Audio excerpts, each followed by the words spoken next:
us explaining away phenomenological overflow, so please welcome Hakwan Lau.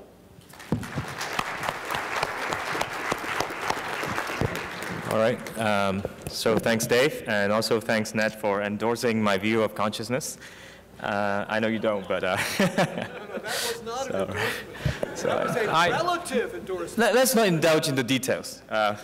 So my job is today. I mean, I sometimes do get into the philosophy side, and David and I don't always agree on the details. But I think the broader picture that we are trying to get at is really about higher order theories in general. Amongst all the insider disagreements aside, how does it distinguish itself from first order theories, which is really our common opponent? So the plan today is to very quickly review some basic evidence in support of higher order theory.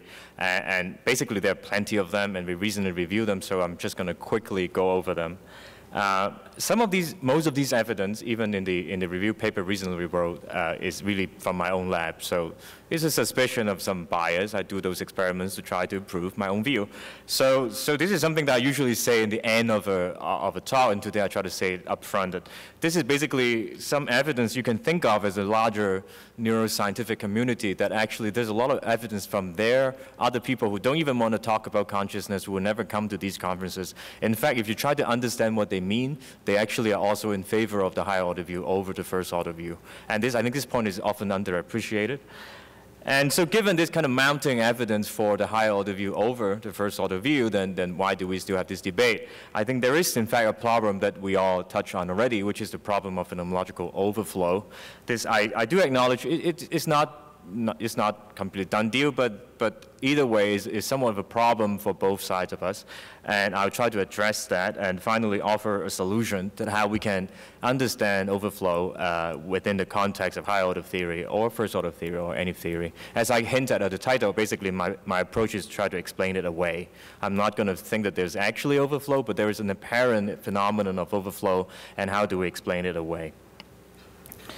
So the basic idea, the form of higher order theory, thanks Ned for pointing out, the version that I like is not necessarily the same as the higher order thought view that David likes. But overall the idea is simple, is that you have something called first order representation, which is what neuroscientists just call sensory representations. They are in the sensory cortex. So if you take like a visual qualia, visual conscious percept, then we are talking about the visual neurons that fires in the visual cortex in the back of the head. And that's first order. But what higher order view says is that is not sufficient. You need something on top and above that that is not in the sensory representation itself, that is some other representation to enable the first order representation to become conscious. And that is basically the higher order view, regardless of the details. And there's a lot of evidence supporting this view. In particular, many of us like to interpret the higher order system or mechanism as being in the prefrontal cortex or parietal cortex. And if you take that, then there's a lot of evidence for that. But I'm talking about something that is more specific. In particular, in my own experiments, sometimes I use, for instance, metacontrast masking to control for task performance so that your basic task performance is the same. Let's say you're discriminating a square or diamond. You're equally good in two conditions. And in one condition, you subjectively think that you're more conscious. And the other one, you subjectively think that you're more guessing. If you compare those conditions, then you find very specific difference in the prefrontal cortex. So I'm not just comparing, conscious seeing versus basically not seeing anything. I'm comparing very contrived and very, very carefully matched condition where the signal is basically matched. Your visual signal is basically matched, and yet you get a subjective difference in your conscious awareness, and that difference is in the prefrontal cortex. And we can test it in patients. So in blindsight patients, again, you can have a complete knockout of conscious awareness, and yet you can perform the basic discrimination task. And again, if you compare under performance match conditions, the difference is in prefrontal cortex and parietal cortex as well. And if you use TMS, transcranial magnetic stimulation, that is a magnetic field to zap this brain area, then actually you can selectively impair the subjective report of awareness without changing the ability to do the task. So it seems to be pretty clear that there is a first-order representation in the back of the head that supports the signal, the visual signal that represents the capacity of visual information.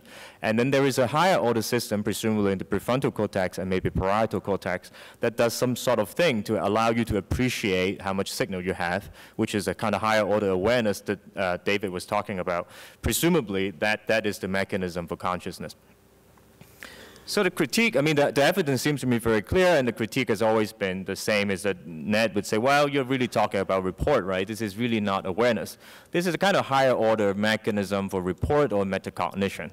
So the prefrontal cortex certainly goes with these reports. If you deny that, that's pretty crazy, because from the visual cortex, you need to get to the motor cortex to report, and the standard mechanism is go via the prefrontal cortex under these kind of situations. But they say, well, this is just a report. This is not really the conscious percept itself. And this is where it comes in, is useful to consider what the broader neuroscientific community thinks. And I think this is a difficult point to make. This is a small conference we have here. I mean, by any standard, it's getting bigger. It's very nice. I like this conference. But there are bigger conferences out there, like Society for Neuroscience, like Computational and System Neuroscience conferences. And I think only a very few of us go to those conferences. And those people who go to those conferences tend not to come to these conferences because they think we are stupid, you know. They actually think that we are crazy. We talk about this crazy stuff. So they don't like to talk about the consciousness C word. They will never interact with physicists. They will never interact with philosophers. So to me, I think is a big arrogance on their part, but it would just be as foolish for us to ignore them because they ignore us, because they actually represent the state of the art of neuroscience.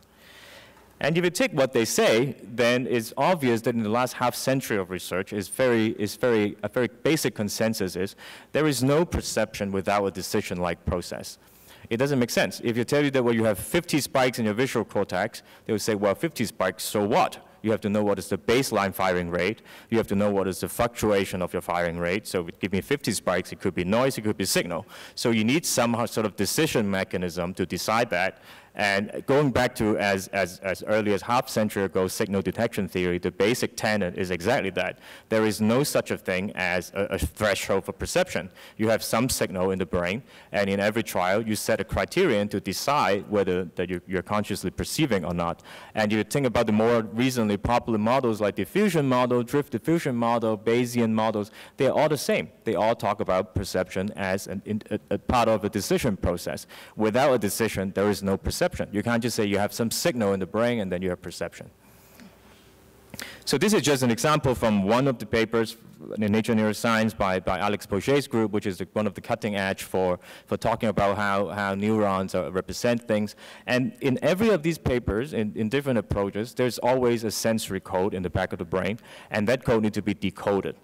So sensory code is complicated. In order for a sensory code, it's a population code. It's pretty complex, probabilistic, it's noisy. For you to translate that into a percept, you need to decode that.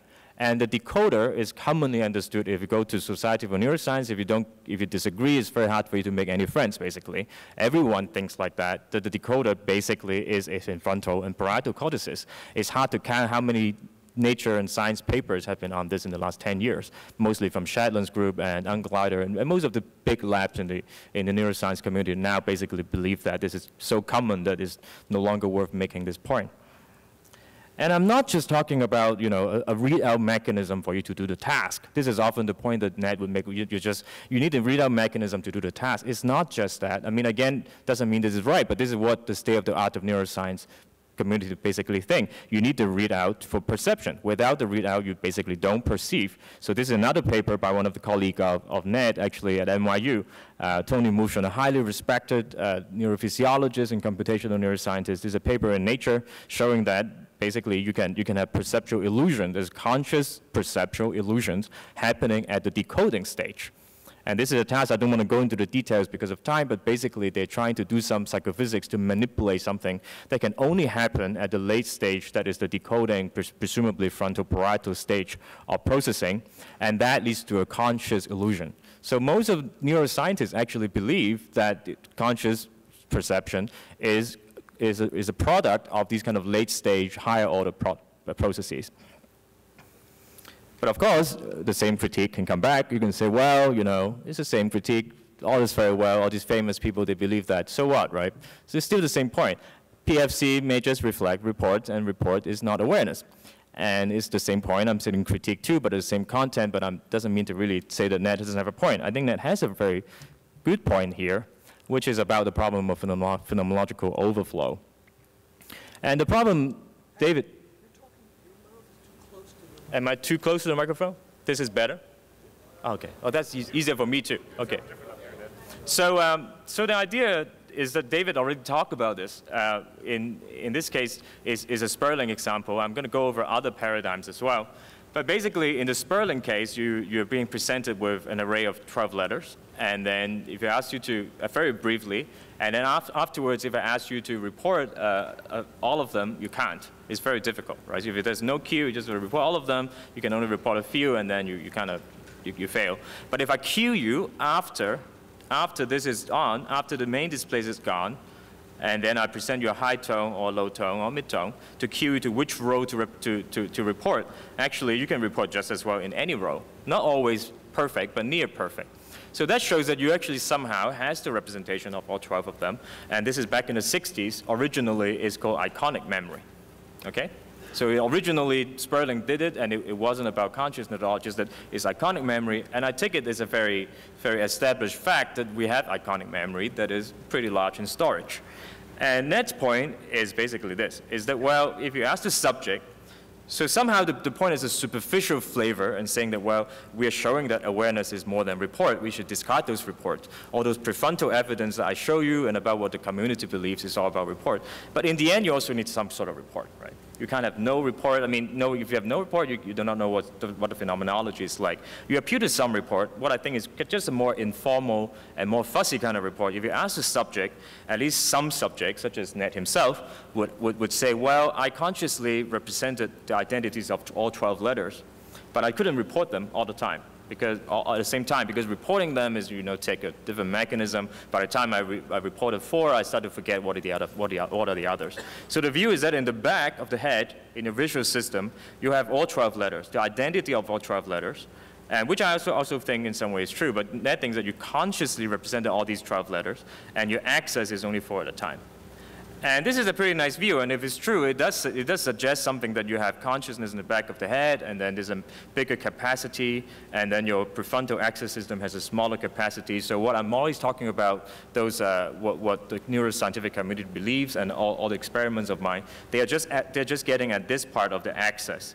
They're not really getting at this higher capacity posterior visual correlate, which is actually all in the visual cortex, could well be first order. And I think this view has a problem, right? Because if you take, again, what people actually believe in the field, and people do these experiments, those, particularly people who do the experiments but never come to our conferences, they actually think that this view is very problematic. The reason is, I'm going to show you evidence in a bit, that when you do post-queue access, that is after the array is gone, if you get a tone to queue or to access, it actually works like attention. So it's not quite like that you can just read out what is already there in the back of the head and carefully read it out without changing the content. We know that attention changes the nature of the sensory representation itself. So that is, you cannot have this very nice divide that you have 12 things here and 4 things there. By the time you read these 4 things, you're influencing the 12 things in the back of your head. So this is how attention works. Everybody believes that. And another principle of attention comes from bias competition, which is, again, one of the most influential principles of attention. Recently has been formalized as a principle of normalization. The idea is basically whenever you attend something, the things that are not attended gets punished. So essentially, the post-queue access punishes the unqueued stuff. So when you get queued to one row, the other rows get punished. So therefore, you actually never have a capacity of 12. Take an analogy, you have a dinner ticket for tonight. You can use it yourself. You can give it to your friend, right? So you could have used it, your friend could have used it. You can say, well, so either me could use it, my friend could use it, so I have a capacity for 2, which is not true. Your ticket allows only 1 person to go in, because when one of you go in, the other person couldn't. And likewise, it's exactly the same situation here. You have 12 letters there, but they're not conscious. In order to make 4 of them conscious, the other ones won't be conscious. So the basic idea is that Christian Ruff, was my former colleague, actually did this study, and basically a Sperling-like study, and you cue them either to some stimuli on the left side or the right side, and using a very similar Sperling-like paradigm. So you have a Sperling-like paradigm, you present the stuff, and then you take it away, and then you present a cue. I'm talking about here because I have two sides, I can't use a pointer. So you trust my cursor here, I hope you see it. And there's another condition which you cue beforehand, which is a standard attentional cueing paradigm. You cue to the left and you present a stimulus, you reply to the left. And as it turns out, in terms of brain activity, they are very similar. So here I'm taking a blob that is from the left hemisphere, and the left hemisphere represents the right visual field. So if you get cued to the left, this is the right hemisphere, which represents the left visual field. And if you cue to the left, which is the blue bars here, you can see that the activity gets boosted to they're about 0. So when you cue, and this is the pre-condition, this is the post-condition. This bar represents you cue them before. This bar represents you cue them after. It basically looks similar. I mean, in fact, if you statistically analyze it, they look identical. What is also interesting is when you get cued to the right, that is cued to the other side, there is an active deactivation of this activity. That is, for the things that are not cued, they are being actively pushed down.